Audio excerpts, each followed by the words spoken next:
Notre planète est en train de brûler. Chaque jour, l'urgence climatique se fait plus pressante, menaçant les écosystèmes, notre survie et celle des générations futures. Pourtant, face à cette menace existentielle, les gouvernements, les industries et parfois même les institutions scientifiques semblent paralysés, enfermés dans un modèle basé sur une croissance infinie dans un monde aux ressources limitées.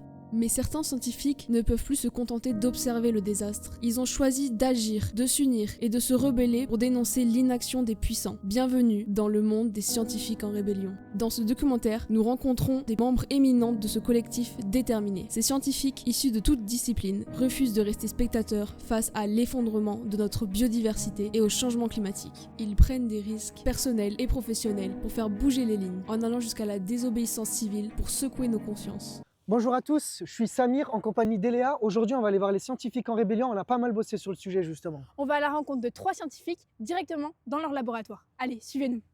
Alors commençons par le début. Qui sont les scientifiques en rébellion? Un collectif certes, mais pour qui et pourquoi? Pour le comprendre, nous avons rencontré 3 chercheurs. Une chercheuse en biologie, un chercheur en éco-conception et une chercheuse en biologie évolutive. Tous ont un point en commun, celui de vouloir mettre des sciences humaines et sociales dans leur recherche disciplinaire. Donc en fait, Scientifiques en rébellion, c'est au départ la signature d'une tribune qui est parue dans Le Monde, tribune dans laquelle des scientifiques déjà actent l'urgence de la situation climatique et de la situation écologique au sens large. En gros, le collectif est constitué de chercheurs et de chercheuses qui estiment que la science doit aussi être une forme de résistance face aux injustices climatiques. Mais pourquoi limiter ce collectif seulement aux scientifiques? Est-ce pour garantir une certaine légitimité ou pour créer un réseau d'experts? C'est vraiment important que ce soit des scientifiques au sens large qui prennent la parole à partir de leur expertise plurielle, parce que justement c'est cette pensée en silo là qui pose problème. Le fait que la science permette de construire cette vision et ce positionnement est important. Donc ce n'est pas juste un club fermé, mais plutôt une manière d'ancrer la légitimité des revendications dans des connaissances scientifiques. On a compris les grandes lignes, mais qu'est-ce qui motive vraiment les scientifiques à sortir de leur rôle habituel?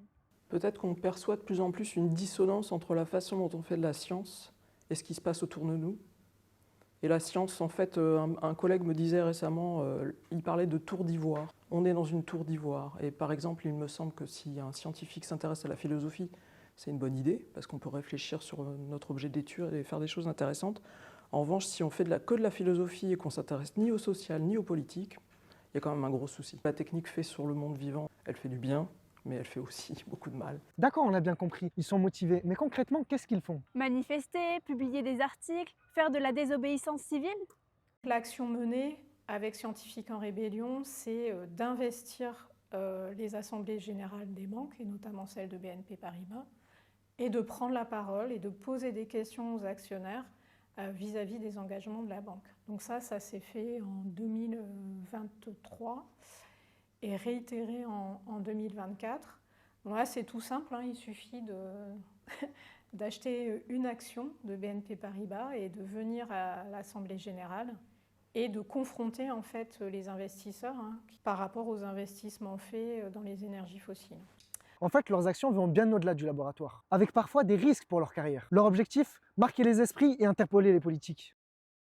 Ces actions sont-elles vraiment efficaces? Quel est leur impact? Alors en quoi ça peut être efficace? On voit que ça a quand même un effet, c'est-à-dire qu'il y a des discours des banques vis-à-vis de leur désengagement par rapport au financement de l'extraction d'énergie fossile, et il y a une confrontation vis-à-vis des faits. Et donc ça force en tout cas les communicants des banques à interagir. Donc très clairement, il y a eu interaction entre le collectif Scientifiques en rébellion et la banque BNP Paribas, parce qu'ils se trouvent en position de devoir justifier leur politique financière. Merci aux 3 chercheurs d'avoir répondu à nos questions. Je crois que maintenant on connaît tout sur les scientifiques en rébellion. Ça, c'est clair. Aujourd'hui, plus que jamais, nous avons l'opportunité et le devoir de bâtir un avenir durable. Ce n'est plus une question de choix, mais d'urgence. Ensemble, unissons nos forces et nos voix. Nous pouvons être le moteur de ce changement. Le temps est compté. Notre planète brûle, nos océans s'étouffent et les catastrophes se multiplient. Face à cette urgence, nous ne pouvons plus rester passifs. Il est temps de se lever et de se battre pour notre avenir et celui de nos enfants. L'espoir se construit à travers nos actions collectives. Chaque geste, chaque décision, aussi petite soit-elle, peut devenir une étincelle de changement. Agissons maintenant, car c'est de nos choix d'aujourd'hui que dépend le monde de demain.